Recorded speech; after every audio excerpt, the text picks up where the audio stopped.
food. So that £45 was my beer tokens basically back then. What an experience.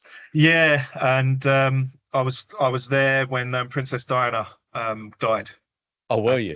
Yeah, so what a grounding that was. I had to I was duty manager. I was what used to happen is you used to have to sleep in a hotel room, do a check and make sure that housekeeping had done all their stuff, and you were sort of a mystery guest, and you'd order room service breakfast and do a report for the general manager to come and have a read of when he came back in. And the phone went at sort of 3 o'clock in the morning, and it was the general manager of the hotel, German guy.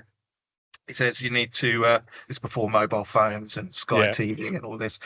He said, you need to get up because you're going to be extremely busy because Princess Diana's just died. I was, oh, you're joking, sort of thing. He says, switch on the news, switch on the TV, and there it was. And the hotel's located right opposite where she used to live. Yep. And he said, you're going to be inundated with media wanting to go up on our roof to interview people and do live feeds back to their thing. I was like, oh, can't be that big. And literally got dressed, went downstairs, and there was a queue of all the major networks, BBC, Sky, and again, no mobile phones or anything, no way of communicating with my boss. And I sort of had to run back, phone him at his home, say, how much do you want me to charge? He just said, just pick a number out of thin air, they'll pay it, sort of thing. And yeah, that was like, I think, my fourth or fifth duty management shift, and I'm dealing with the world's media and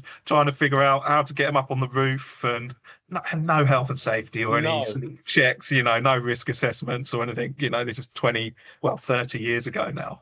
And we just let them up there with their cameras. I think there's about 20 of them up there doing their sort of live feedback. So yeah, just those sort of experiences you just don't get in normal day-to-day jobs, do you? That's hotels and hospitality, what it gives you.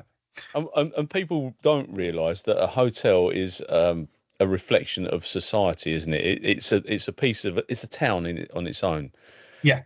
You've got every walk of life coming through there, the good, the bad, the ugly, everything is there, demands that be placed upon you. People dying. I mean, I spoke to one guy who was at a hotel and somebody died, and they had to try and get the body out, and all those types of things.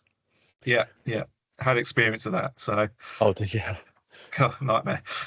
Yeah, but how do you maintain the resilience in the staff when you're in that management role? Because keeping people buoyant, and as we said, the wages are tough in the hospitality world. How do you do that from a managerial point of view? Yeah, I mean, I was super lucky